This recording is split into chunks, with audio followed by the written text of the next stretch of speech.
बहुत कर रही है।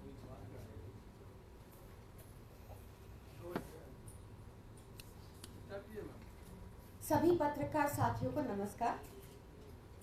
साथियों, मई 3, 2023 को मणिपुर में दंगे शुरू हुए थे। हजारों की संख्या में वहां पर घर जलाए जा चुके हैं, लोगों को मारा जा चुका है, रेप्स, मॉलेस्टेशन के केसेस हुए हैं। दो समुदायों के बीच आज तक 1 साल के ऊपर भी दंगे रोक नहीं पाई वहां की डबल इंजन की सरकार। जब लगातार एन बीरेन सिंह वहां के मुख्यमंत्री का इस्तीफा मांगने की डिमांड उठने लगी, क्योंकि वो बिल्कुल इनकॉम्पिटेंट मुख्यमंत्री रहे, तो अमित शाह जी ने सदन के पटल में कहा कि हमें उनसे हर तरह की कोऑपरेशन मिल रही है, इसलिए उनसे इस्तीफा नहीं लिया जा रहा। ये क्या कोऑपरेशन थी और क्यों उनको अब तक हटाया नहीं गया, उस बात का जवाब शायद उन टेप्स में निकलकर सामने आया है जो एक जुडिशियल इंक्वायरी के साथ, जुडिशियल कमीशन के सामने रखी गई हैं। एफिडेविट समेत ये टेप्स रखी गई हैं। सुनिए, बताया जा रहा है कि ये एन बीरेन सिंह जी की आवाज है, और सुनिए वो क्या कह रहे हैं।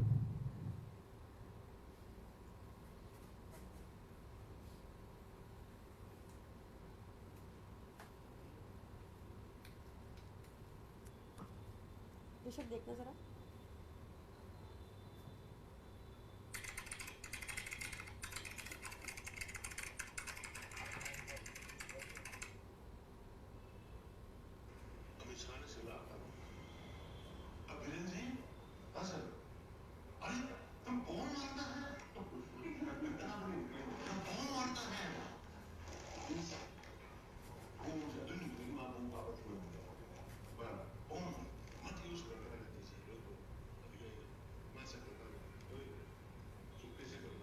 चुपके से करना है, ओपनली नहीं करना है। अमित शाह जी ने उनको कहा बॉम्ब मत, तुम बॉम्ब मारता है। वो हंसते हुए सबको बता रहे हैं कि अमित शाह जी ने कहा अरे बीरेन सिंह तुम बॉम्ब मारता है, नहीं मारना है।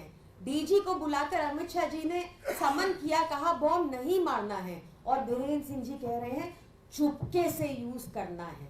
दो समुदाय के बीच में शांति बनाने की बजाय वहां के मुख्यमंत्री इंस्ट्रक्शंस दे रहे हैं बॉम्ब चुपके से मारना है। क्या यही वजह है जो अब तक वहां पर राइट्स कंट्रोल नहीं हुए, शांति कायम नहीं हुई?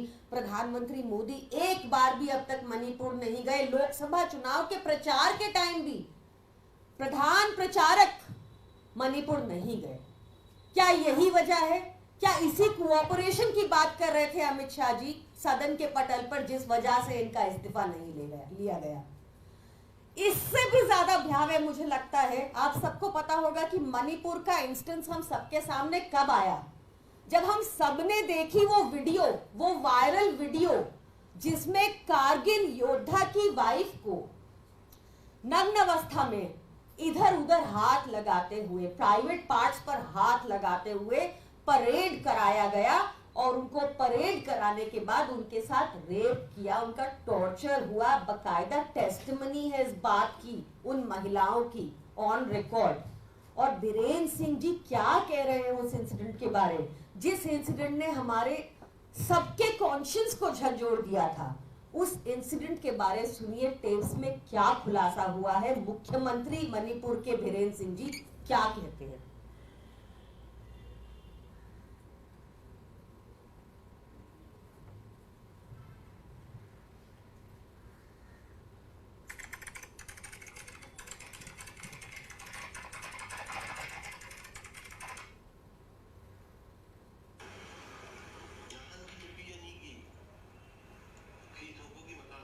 मैं आपको इंग्लिश ट्रांसलेशन कर देती हूँ साथ साथ, क्योंकि वहाँ की लोकल लैंग्वेज में बात हो रही है।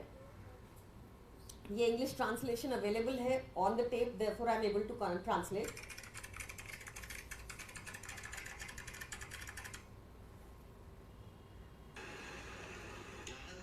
Then the case of 2 women paraded naked.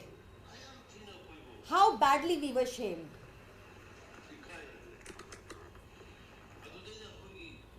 Why didn't even one group come out and assert? It was a bit difficult for me to speak out then, even though I've started speaking it out now.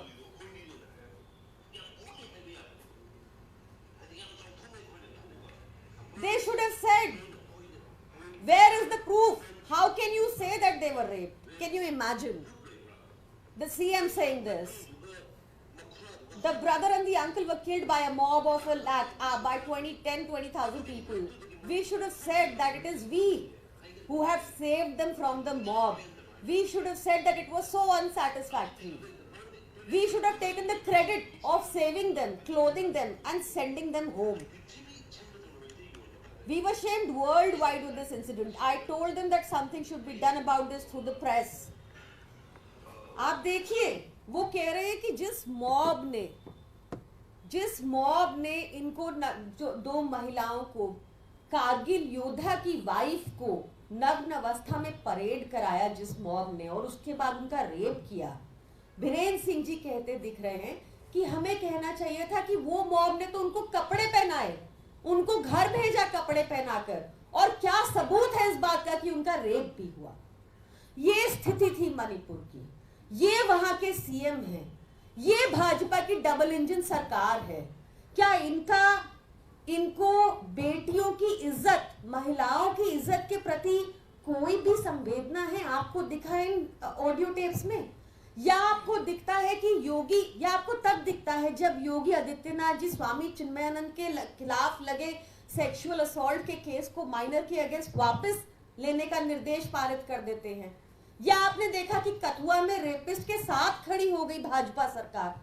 या आपने देखा कि ब्रिजभूषण के साथ खड़ी हो जाती है भाजपा सरकार? या आप देखते हैं कि प्रज्वल रेवन्ना के लिए को टिकट मिलती है और उसके लिए वोट मांगते हैं मोदी जी? या आप देखें फ्रेंड्स ऑफ बीजेपी के बाहर के अध्यक्ष बालेश ढंकर, इसको worst rapist of the century बताया गया। ये सब लोग भाजपा में ही क्यों होते हैं?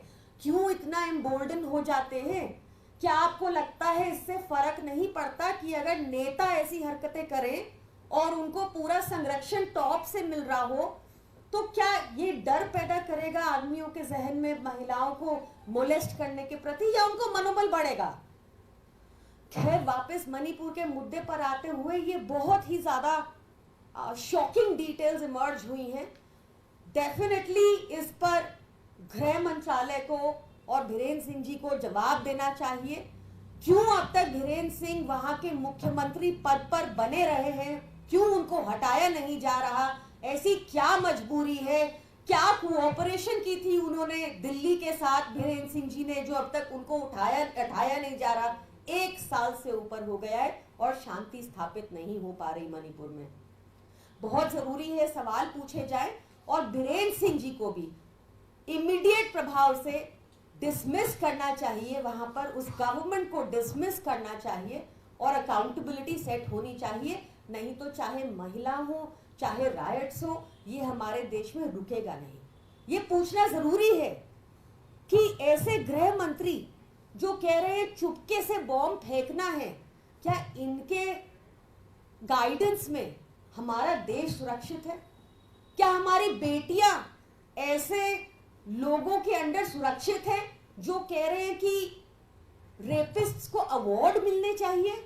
ये कहा है उन्होंने उस ऑडियो टेप में कि हमें सिचुएशन को टर्न अराउंड करके दिखाना चाहिए था कि हमने तो हेल्प की, मॉब ने हेल्प की उन लड़कियों की, कपड़े दिए और उनको अवार्ड किया जाए। ये कह रहे हैं वहां के मुख्यमंत्री। It is extremely shameful and questions must be asked and accountability must be set. Thank you.